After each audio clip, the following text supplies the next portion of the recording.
Welcome to my first vlog. तर आम्ही सगळे चाललो आहोत औदुंबरला.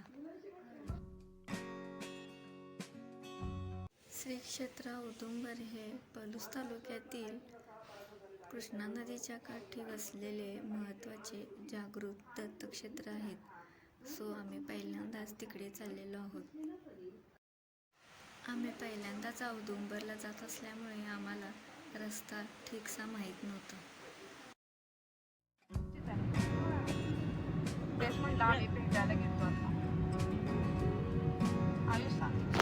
औदुंबर आहे हो, श्री क्षेत्र औदुंबर. रस्ता कळत नसल्यामुळे आम्ही तिथे थांबलो आणि तिथे काही लोक होती, त्यांना मग पत्ता विचारला.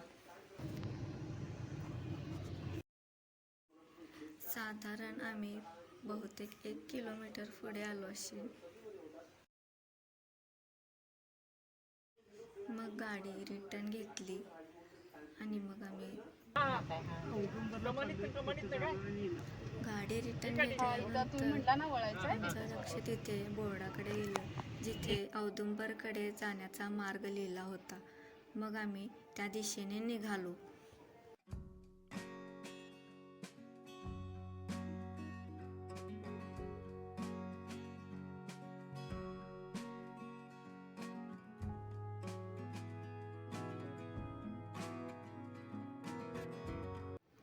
रस्त्याच्या दोन्ही बाजूला शेती होती आणि रस्ताही थोडा छोटा असल्यामुळे गाडी नेताना आम्हाला थोडे अवघड झाले.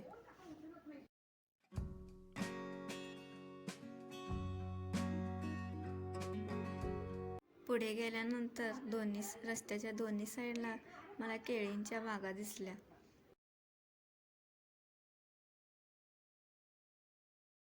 मंदिराच्या इथे पोचलो तर खरं, पण पुढेही अशीच गंमत झाली. पुढे आम्ही रॉंग साईडला परत आम्ही चालत गेलो. तिथे कळालं आम्हाला की आम्ही रॉंग साईडने चाललो. परत आम्ही रिटर्न घेतलं आणि मंदिराकडे जायला निघालो. फायनली आम्ही मंदिराजवळ पोहोचलो. तिथे बाहेर आम्हाला भरपूर दुकाने दिसली आणि गर्दीही होती. बहुतेक अधिक मास असल्यामुळे इथे गर्दी झाली असावी.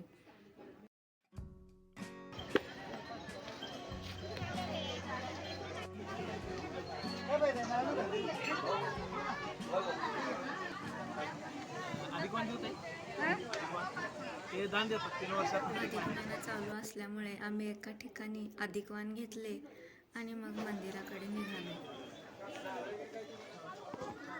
कृष्णा नदीच्या तीरावर अतिशय शांत, प्रशस्त आणि सुंदर घाट आहे आणि या घाटावरच श्री दत्तपादुकांचे मंदिर आहे. असं म्हणतात की कोणत्याही मंदिरात जाण्याआधी पाय धुवूनच जावे. आम्ही पाय धुवूनच मंदिराकडे गेलो. मंदिराच्या परिसरात औदुंबर वृक्षांची घनदाट छाया आहे.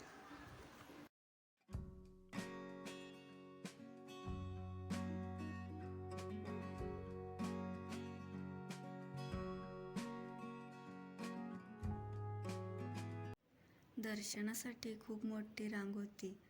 आम्ही त्या रांगेतूनच दर्शनासाठी गेलो. पण आमचे दर्शन खूप छान झाले. खूप दिवस झाले औदुंबरला श्री दत्तांचे दर्शन घ्यायची इच्छा होती, ती आज पूर्ण झाली.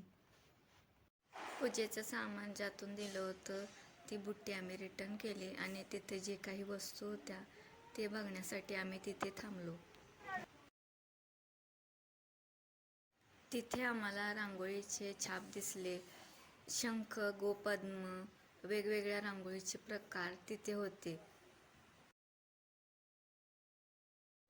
रांगोळीच्या छापांमध्ये विठ्ठल, रुक्मिणी, दुर्गा माता, तुळस, समई, रांगोळ्या असे वेगवेगळे प्रकार होते.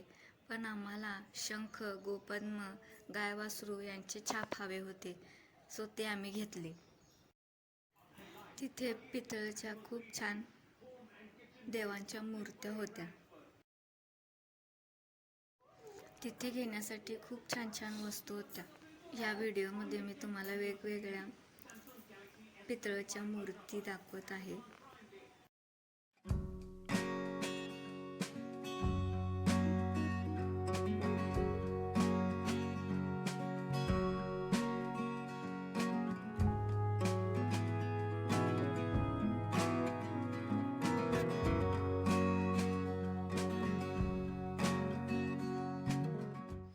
तेथील सगळ्याच वस्तू खूप छान होत्या, पण ज्या आम्हाला हव्या होत्या त्या आम्ही घेतल्या.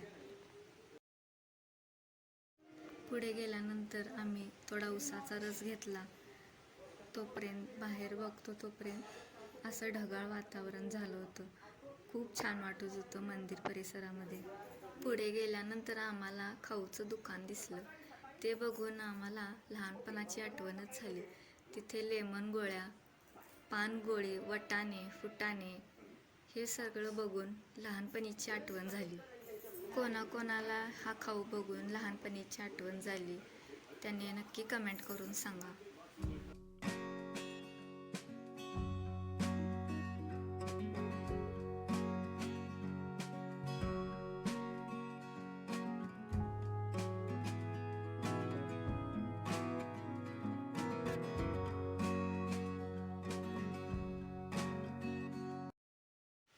घरी जाताना आम्हाला थोडं ट्रॅफिक लागलं,